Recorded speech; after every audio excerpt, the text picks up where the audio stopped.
Good morning. I am Dr. Mary Grace William, and I will be your discussant for today. My topic is about revisiting the 21st century skills and evolutions of assessment from Bloom's taxonomy perspective.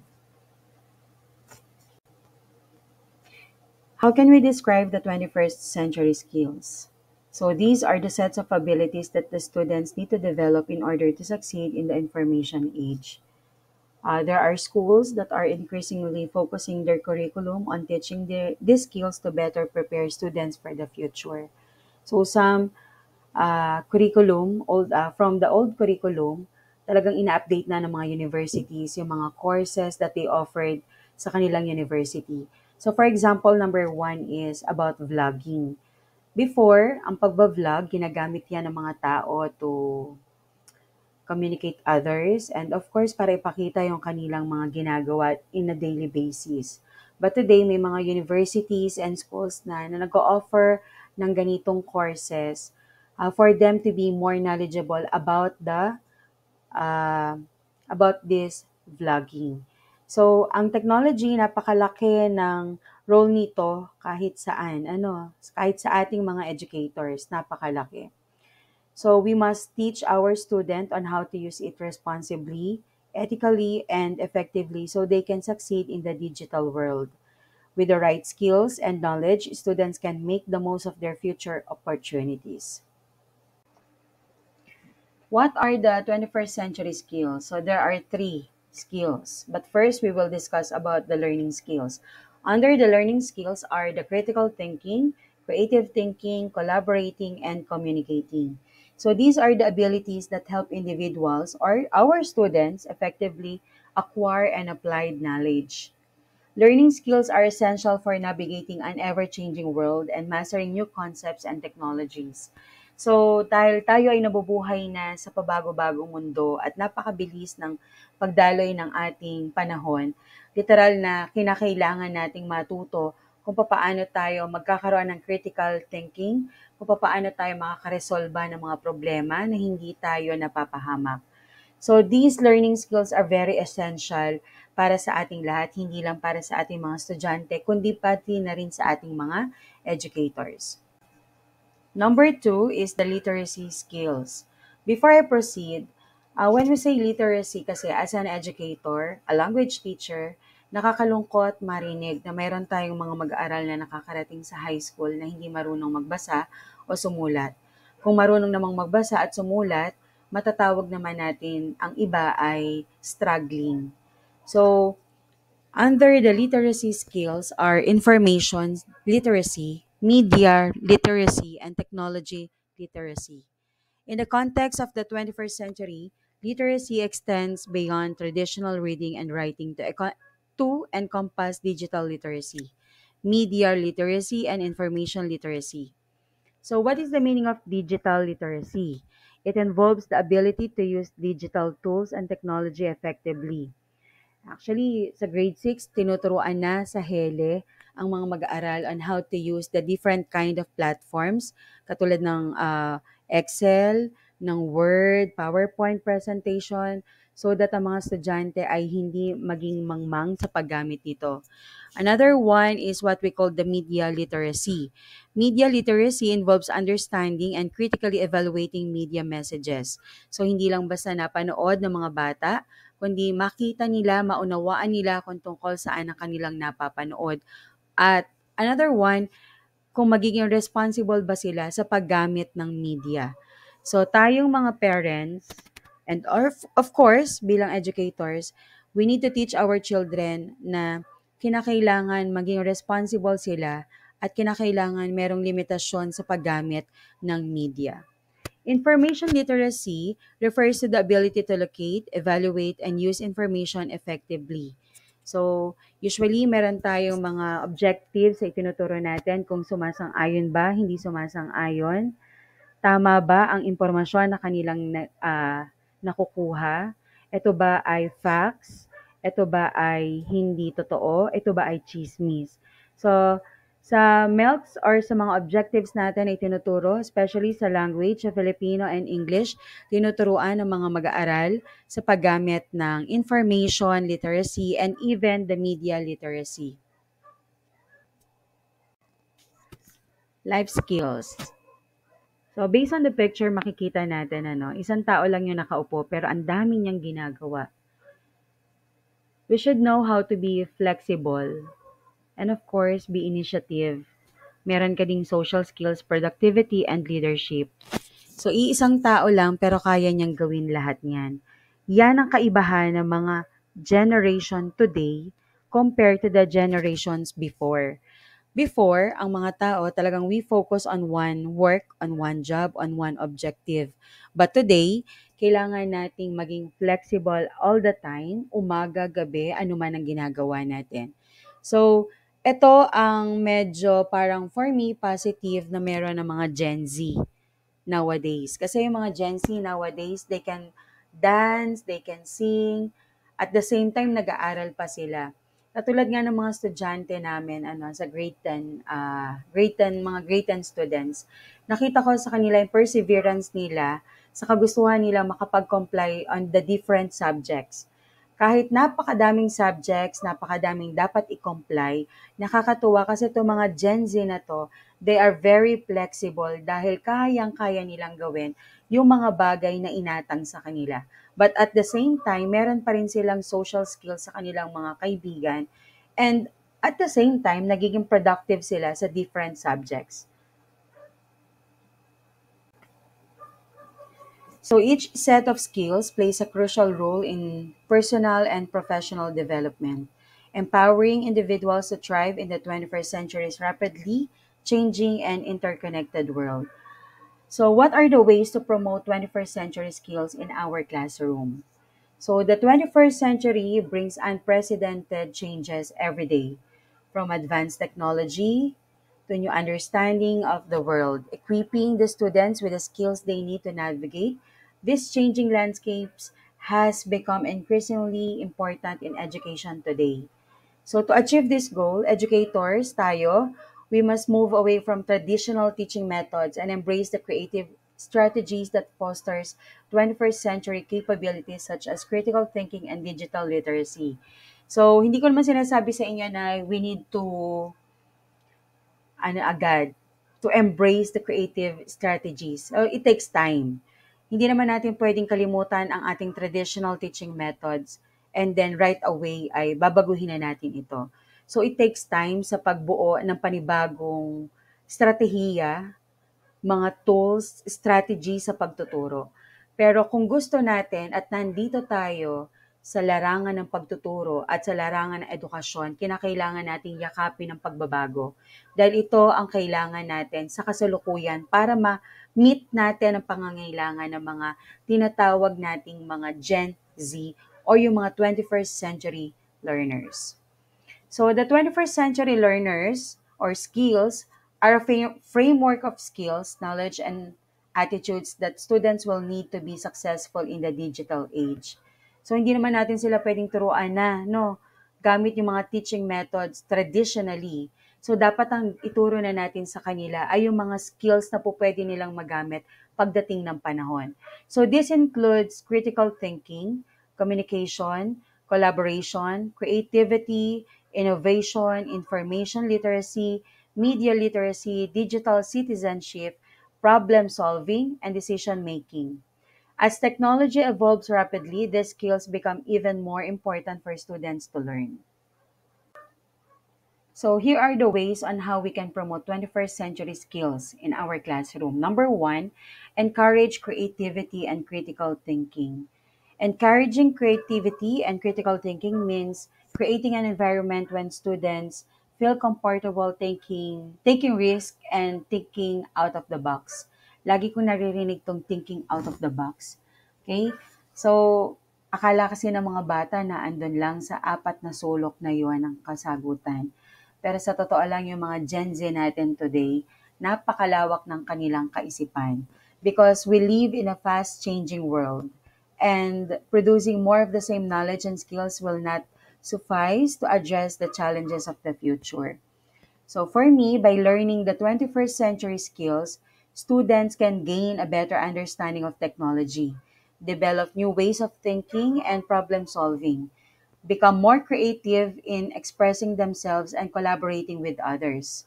So, this one, papaano nila ma-express yung kanilang sarili if they don't know how to read and write.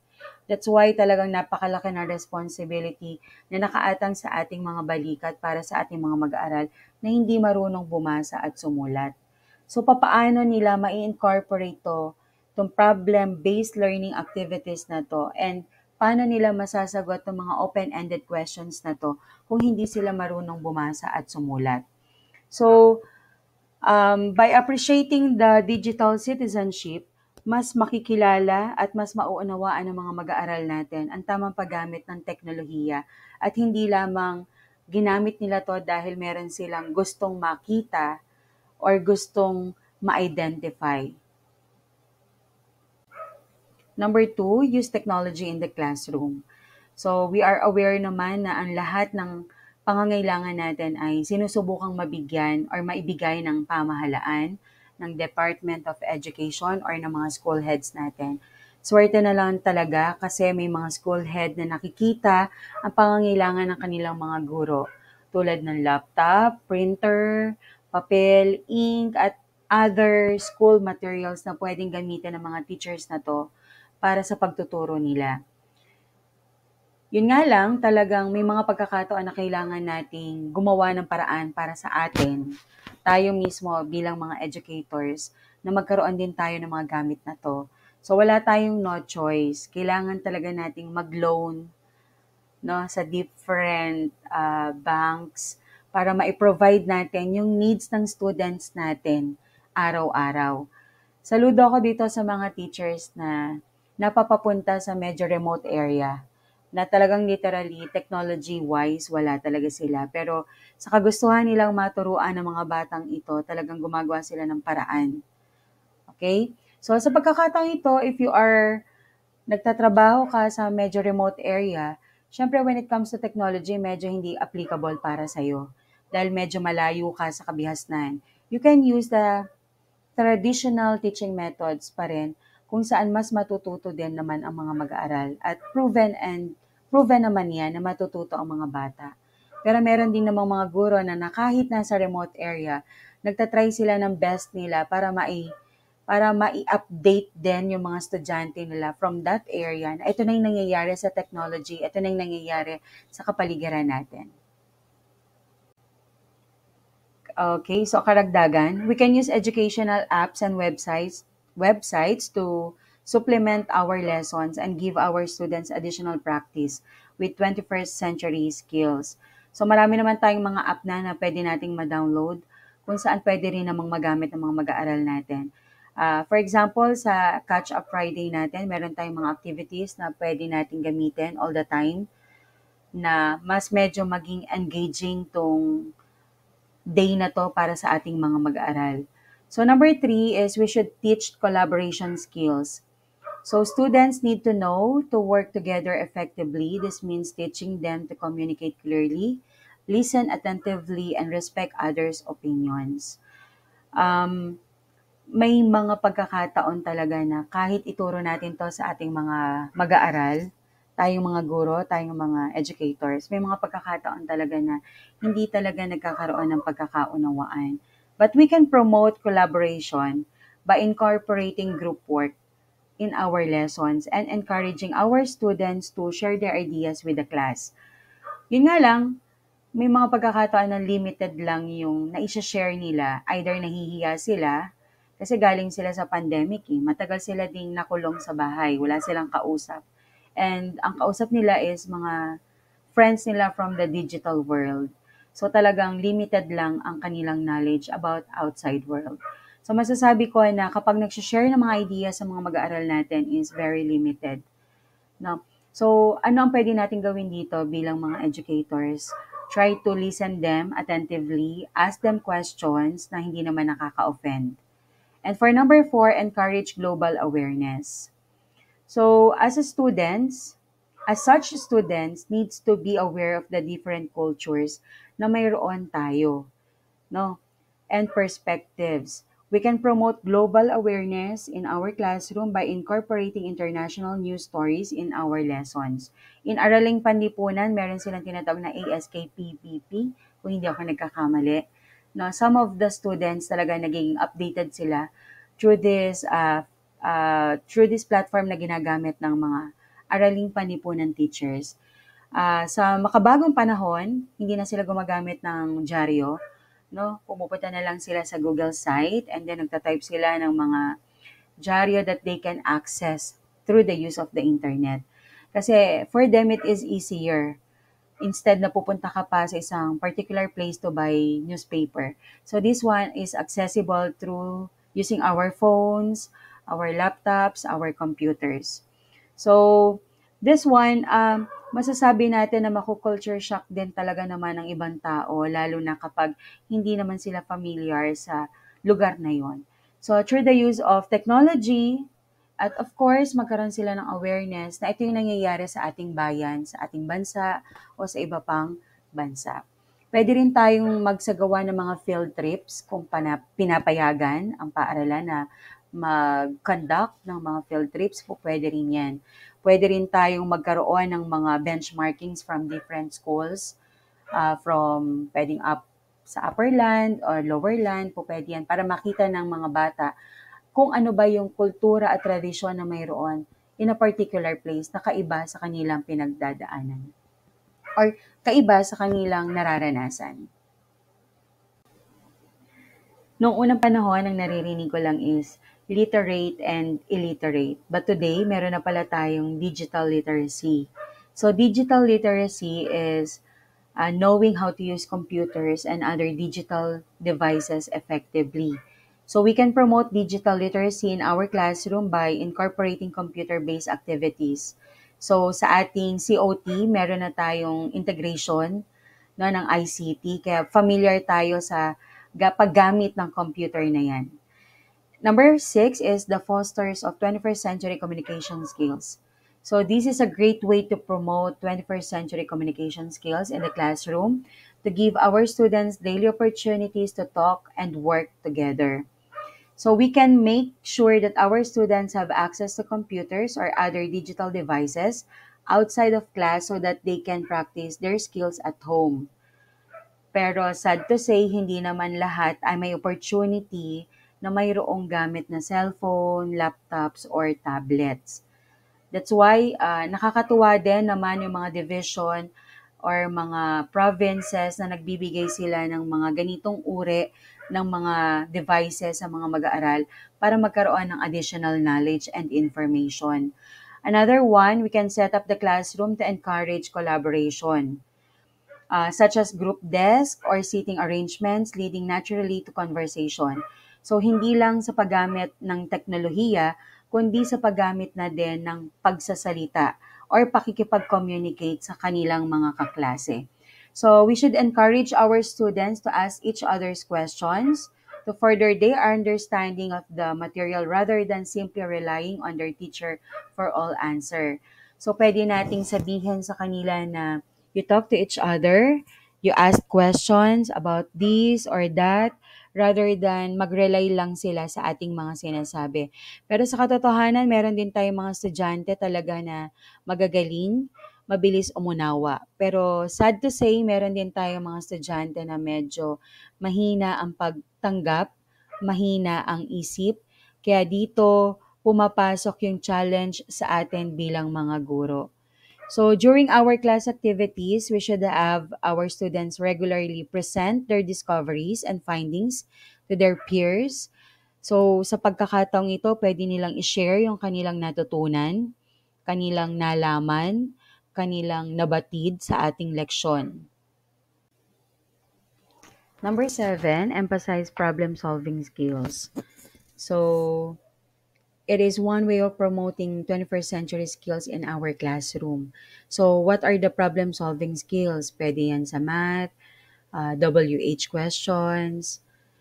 Also, the problem solving teaches students to think outside of the box and apply critical thinking skills to real scenarios. So, minsan, tayo akala natin naintindihan na ng mga mag-aaral natin ang lesson natin. But actually, there are times na tinatanong natin sila, "Do you understand, class?" Sasabihin nila, "Yes." Pero ang totoo niyan, mga kako-teacher, may mga pagkakataon talaga na hindi nila nauunawaan or naiintindihan yung mga questions natin. Better din ibaba natin yung mga tanong natin kung saan mas mauunawaan ng mga batang ito yung mga tanong na yon.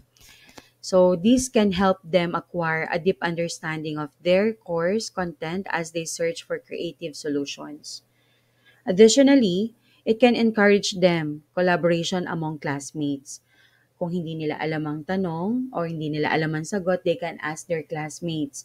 Lalo na kapag tayo ay mayroong mga performance task kung saan nagkakaroon ng collaboration, problem solving sa loob ng kanilang grupo.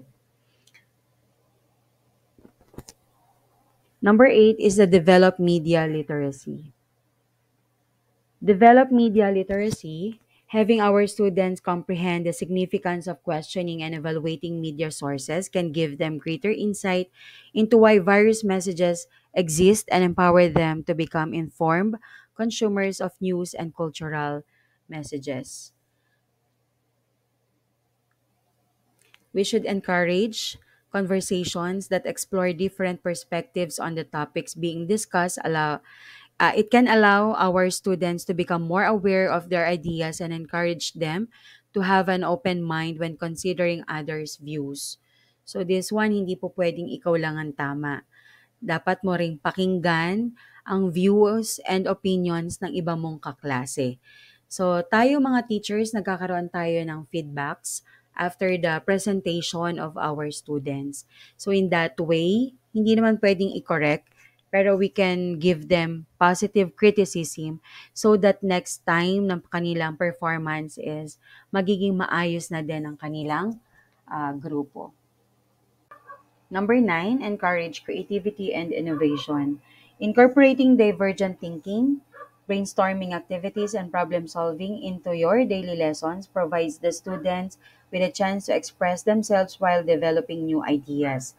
Tayong mga educators, meron tayong mga LAC sessions, meetings, trainings, and seminars kung saan nakakapag-brainstorm din tayo ng mga strategies and approaches na pwede nating ipakita or iparana sa ating mga mag-aaral. Number 10, teach resilience and self-advocacy.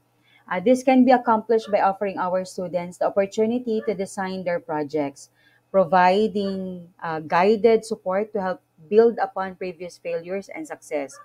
And tulungan din natin sila at turuan din natin sila na hindi po lahat ng problema ay masosolve agad.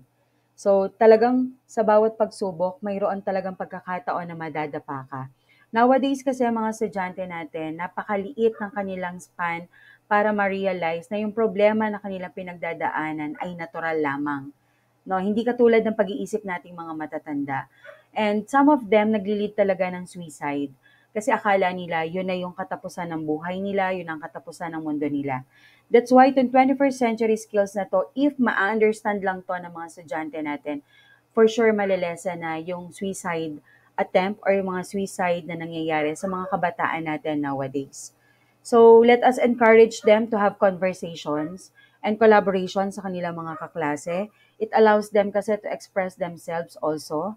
And of course, kung sila ay marunong makipag-communicate sa kanilang kapwa instead of sarilinin nila ang kanilang mga problema, for sure, kaya nila itong i-share sa kanilang kaklase, sa kanilang kaibigan, may iwasan ng ganitong uri ng sitwasyon. Okay? So sa number 10, teach them to be resilient. In the COVID-19 pandemic, naranasan natin kung paano maging matatag, paano maging matyaga, kung paano maging masikap sa mga bagay-bagay. So the capacity to recover is very important to us. Okay? It is very beneficial for them to work in groups or teams para medyo hindi nila maramdaman na nag-iisa sila sa mundo. Okay? So it is the key attribute for success. Dapat tayo maging tough in terms of difficulties ng life natin. Okay? So of course, it enables individuals to take control of their learning journey and rely less on external motivations. So let us give them more love. May mga pagkakataon na kakainis na ang ating mga mag-aaral, pero let us understand na sa mga pagkakataon kung tayo ay may pinagdadaanan, for sure itong mga bata na to, meron din silang pinagdadaanan tulad natin. There are four ways to integrate 21st century skills. So number one, encourage collaboration in lesson activities. Educators stress the importance of working individually, starting at a young age. Students are taught how to work and study on their own. However, as they grow older, they should be able to work with others. This can begin as early as primary school. Um, I have a child. I have a daughter. Okay? So, nursery siya. Ipinasok ko siya as early as 3 years old. Anong dahilan ko kung bakit ko siya ipinasok as early as 3 years old? Ayoko kasi na nasa loob lang siya ng bahay, nanonood ng TV, maghapon.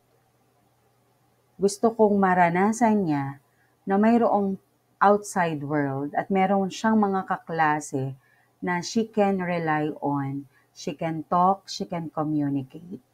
So, hindi ako nagkamali sa desisyon naming mag-asawa na ipasok ang anak ko. Bakit? Kasi I want her to be able to work with others as early as nursery students. Number two, ask a lot of questions in the class. Many skills can be improved by encouraging critical thinking in our students. So, paulit-ulit na to. So, what are the different kinds of questions ba? So, there are WH questions, may mga HATS questions, so that we can encourage them to be a critical thinker. So as an educator, we might often find ourselves speaking for most of the class. But it is also important to allow them to speak, provide them with opportunities to talk by having short discussions in the middle of the lessons. So po pwede naman po iyon. Huwag natin pong pabayaan ang ating mga mag-aaral na i-left na lang natin sila na nakahang at hindi nila alam kung ano o papaano sasagutin ang mga tanong na ito. Incorporate inquiry-based learning strategy. Children are naturally curious, yes. Kaya nga lahat tinatry nila kahit alam naman nila na mali. So they wonder how things operate and how they become about. So medyo critical lang to sa edad na mga 15, 16 years old kasi medyo curious sila sa mga bagay-bagay, lalo na kapag na-attract sila sa mga kapwa nila teenager. So as they progress in school, this curiosity should continuously be ignited through inquiry-based learning strategies. So these prioritizes the questions and ideas of the students. So by implementing these strategies, students can learn how to answer questions using evidence-based reasons. Maraming tanong ang mga bata like bakit, ganito, ano ang nangyari, sino ito, anong ginawa niya. So, as their teacher, we can also teach them to creatively solve their problems. Pero most of the time, ang mga students natin ay nahihirapan sa pagresolba ng mga problema. Kasi sa tingin nila, end of the world na. Lalo na kapag nakipag-break ang kanilang mga boyfriend or girlfriend na hindi nila alam na nagsisimula pa lang ang buhay nila pagkatapos nila ng lahat-lahat sa kanilang pag-aaral or sa kanilang buhay. And most of the time talaga din, ang mga estudyante natin, may mga problema din na pinagdadaanan sa buhay na hindi nila maikwento sa atin bilang teachers nila. So to strengthen this, students should present their findings to a group and defend their conclusions using the evidence gathered. So for example of this is the research. Okay? So kung ang bata ay nasa PR1 na andun yung pagkakataon nila para i-defend ang group nila at of course ang kanilang thesis. At sa pagkakataong ito, makikita nila that this is the real life situation. Ito yung nangyayari talaga. Okay? So this time, kaya nila makapag-conclude using their evidence gathered at mas ma-explain pa nila ito lalo na kung talagang nagtuon sila ng pansin sa paggawa at pagsulat ng kanilang research paper. So another example of these are investigatory projects, document analysis, and debates. So, itong debates na try ko to sa aking sections, napansin ko naman na kaya nilang makipagdebate, pero hindi katulad nung unang panahon na kahit walang kapit na papel, kaya nating depensahan ng ating grupo. But today, itong mga Gen Z, kaya nilang makipagdebate, pero sa paraan na meron silang kapit na papel at pinaghandaan. Literal talagang isinulat nila kagabi, and today is the debate time. So, kailangan naka-ready sila, meron silang nakasulat. Hindi katulad nung unang panahon na kahit walang papel at ballpen at ang bibigay lang ng guro ay topic na kailangan mong depensahan, sumasang-ayon ka ba? Oo o hindi. Kayang-kaya natin. The internet has become a source of both information and misinformation. Students should learn how to find reliable sources and relevant information. That's why we need to teach our students to identify kung ito ba ay tamang impormasyon o chismis lamang. Okay, students should also be taught on how to properly explore the digital landscape. There are so many things available online pero hindi natin alam kung ito po ba ay mapagkakatiwalaan o hindi. So they must be responsible and decipher if the things they find hold true or not. Dahil sa panahon natin ngayon, kahit anong gawin natin, napakadaming pagkakataon na may mga manloloko at gamit ang media. That's why kailangan nating turuan ang ating mga mag-aaral on how to use the media literacy. Hindi sila magmumukhang mangmang, kundi magiging responsible at magkaroon ng limitasyon sa paggamit nito. Okay, so let's proceed to Bloom's taxonomy. So my question is, how does Bloom's taxonomy relate to assessment? May kinalaman ba to? Si Bloom's sa nararanasan natin today na assessment? Bloom's taxonomy can be used as a checklist to ensure that all levels of a domain have been assessed and align assessment methods with the appropriate lessons and methodologies. What is Bloom's taxonomy? Attempts to classify learning stages from remembering facts to creating new ideas based on the acquired knowledge. The idea of Bloom's taxonomy is that learning is a consecutive process. Before applying a concept in a real life, we must understand it. Before we understand a concept, we must remember the key facts related to it. Although initially described as a framework, it is now often depicted as a pyramid. So the basis of the pyramid is knowledge, the first level of learning. Above it lies comprehension, application, analysis, synthesis, and evaluation. Each level above builds upon the one below. So you can only move up to the pyramid one step at a time. So the keyword here for me is one step at a time. Hindi tayo pwedeng magmabilis sa mga bagay-bagay. That's why ang ating kaalaman is spiral, 'di ba? Sabihin mula sa maliit hanggang papalaki na ang ating alam.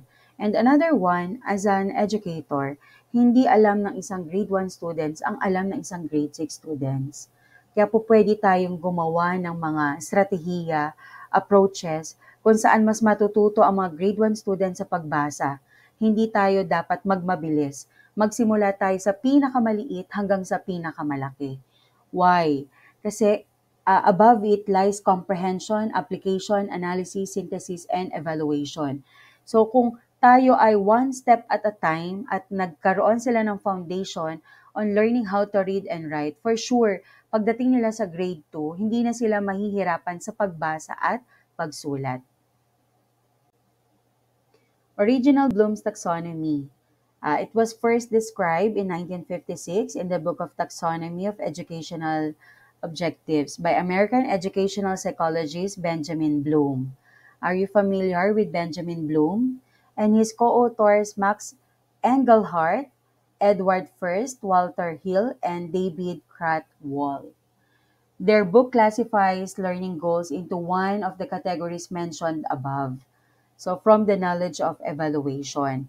So, their goal was to provide teachers with a common vocabulary to discuss curricular and evaluation problems with greater precision.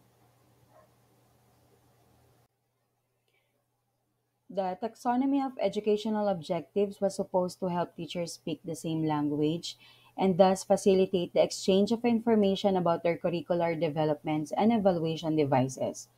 So, though it was designed primarily for college professors, it finally became popular among educators from K to 12 teachers to corporate trainers. Kasi napakaganda naman talaga ng nilalaman ng Bloom's Taxonomy. Hindi lang ito about education, even in other sectors, pwede nilang magamit ang Bloom's Taxonomy. So this is the revised Bloom's Taxonomy. The black one, nag-start ito noong 1956, itong nasa left side ninyo sa monitor. And on the right side is nung 2001. We can see the difference between the two. So, yung pinaka-base is knowledge from 1956, knowledge, comprehension, application, analysis, synthesis, and evaluation.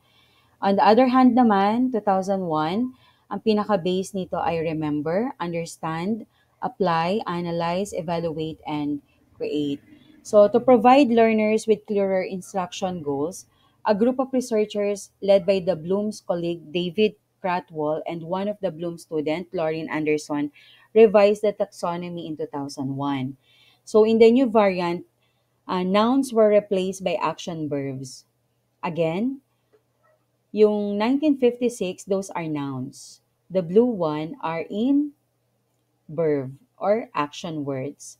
Also, the two highest levels of the taxonomy were swapped. The new learning stages are remember, understand, apply, analyze, evaluate, and create. So, the authors also define cognitive processes associated with these instructional goals. For example, the ability to remember requires recognizing and recalling. So, number one, number one, remember, this stage of learning is about memorizing basic facts, dates, events, persons, place, concepts, and patterns. Number two is to understand. Understanding in a corporate setting moves learners beyond rote memorization, encouraging them to explain concepts in their own words or interpret data. Examples include describing the impact of the new policy on a daily basis. So sa number one, sa remember, we can use the multiple choice. Okay? Number two naman, pwede tayong gumamit ng mga short answers. Next, number three, apply. Now it's time to use learned information in new but related contexts such as solving problems or executing tasks based on training.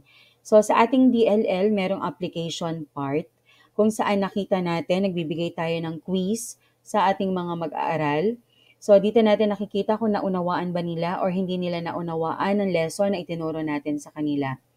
Number four, analyzed.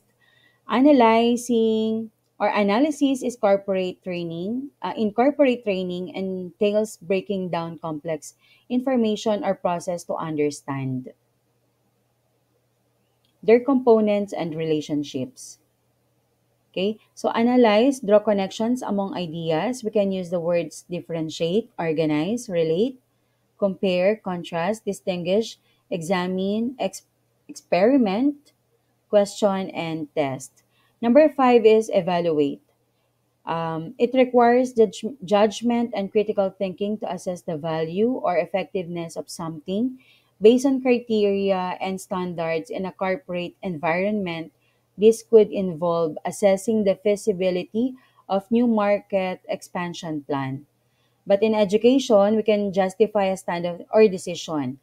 For example, appraise, argue, defend, judge, select, support, value, critic, and then weigh. And then number six, create. In education, we can produce new or original work. So this one, sa create, nagagawa natin to sa ating DLL or sa ating lesson plan where our students can create new things. Okay? They can design, assemble, construct, conjecture, develop, formulate, and others. So the pinnacle of Bloom's taxonomy entails producing something new or original. This stage is vital for innovation within the company or kahit sa education as well. So tayo as educators, we are familiar with action research and research, no, na nakikita natin yung mga problems and situations inside our classroom. So we can innovate things, we can create action research kung ano yung nangyayari sa loob ng ating classroom. So for me, the revised Bloom's taxonomy is very important, hindi lang sa mga mag-aaral, kundi ganun din sa ating mga guro. So this evolution signifies a shift towards more meaningful and authentic assessments that better reflect students' abilities to think critically, solve problems, and apply their learning in real-world context. Originally, assessments were heavily focused on lower-level cognitive skills such as memorization and recall, which aligned with the remembering and understanding levels of Bloom's. So siguro dahil ito yung medyo nasa pinakababa, ito yung pinakasimple, no, na pwedeng gawin ng mga bata depende sa kanilang kaalaman o depende sa talino na mayroon ng isang mag-aaral. As educators began to recognize the importance of higher order thinking skills, assessment started to evolve. So from remembering, they began to incorporating tasks and questions that required students to apply their knowledge. So this time, nandito na yung applying, analyzing, evaluating, and sa dulo, to even create new ideas or products. So modern assessments often include a variety of questions types such as essays, projects, presentations, and performance tasks na usually naman ginagawa natin sa ating pang-araw-araw na pagtuturo sa ating mga bata. These levels can be helpful in developing learning outcomes because certain verbs are particularly appropriate at each level and not appropriate at other levels, though some verbs are useful at multiple levels. So, overall, the evolution of assessment from Bloom's taxonomy perspective reflects a broader trend in education towards fostering deeper understanding, critical thinking, and creativity among the learners.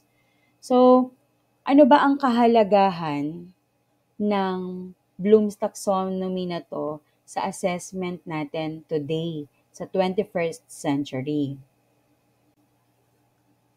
Kanina pa natin pinag-uusapan ng assessment. So, what are the two kinds of classroom assessment based on DepEd Order number 8 series of 2015? So, there are two kinds of classroom assessment. First is the formative assessment. It coheres with the Government of Philippine Department of Education, the DepEd Order number 8 series of 2015. Particularly, it states about using evidence about what learners know and can do to inform and improve their teaching. So here are the examples of formative assessment. So we can use the exit tickets. Number two, think, pair, and share. Number three, quick quizzes. Four, peer feedback. Five, observations and conversations. Unlike sa traditional teaching methods, gumagamit tayo ng usually mga multiple choice, matching type. Pero sa formative assessment, hinahayaan natin ang ating mga bata na magkaroon sila ng sariling technique on how to provide valuable insights about sa progress and understanding nila sa lesson na tinatalakay natin every day. So what is the summative assessment?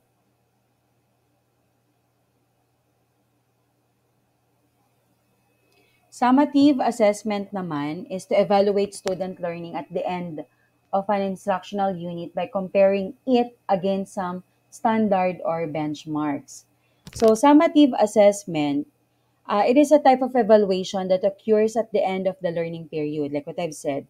So, unlike formative assessment, which are ongoing and used to guide instruction, summative assessments provide a snapshot of students' learning outcomes.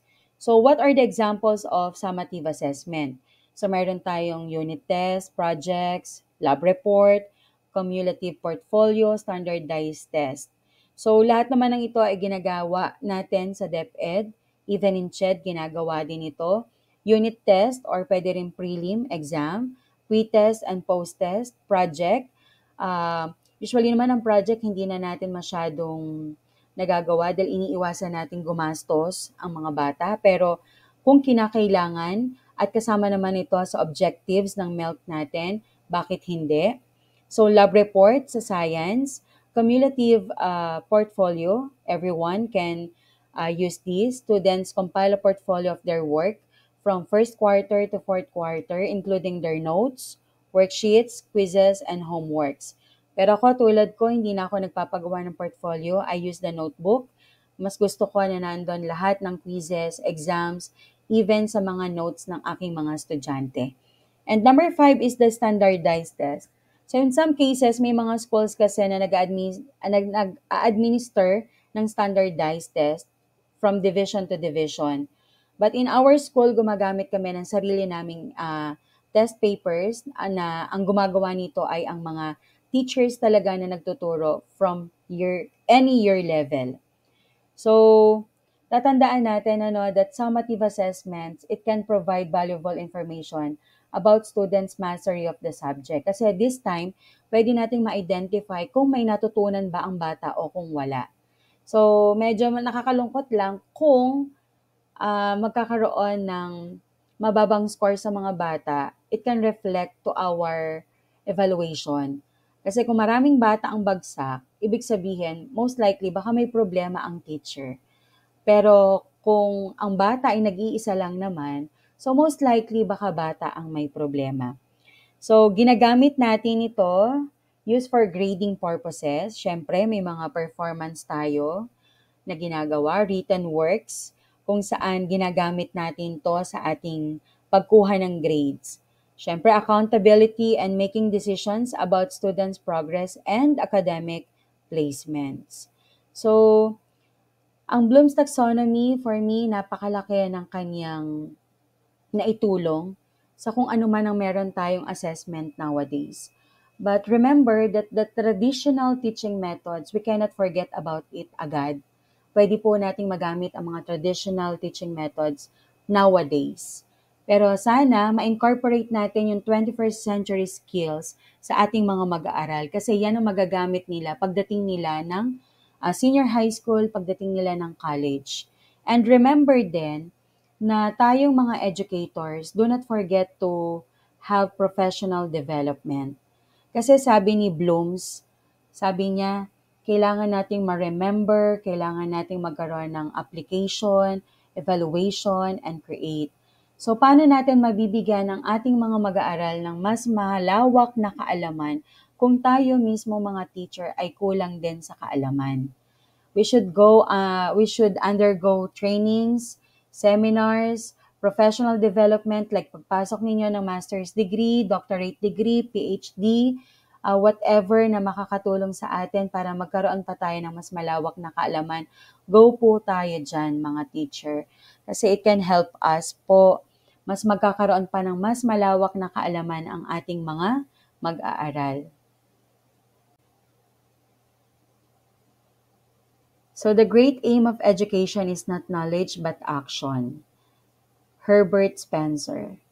So I hope marami kayong natutunan sa aking talk today. I hope na nakapag-share ako ng knowledge sa inyo bilang isang teacher din tulad ninyo. So again, I am Dr. Mary Grace Villim.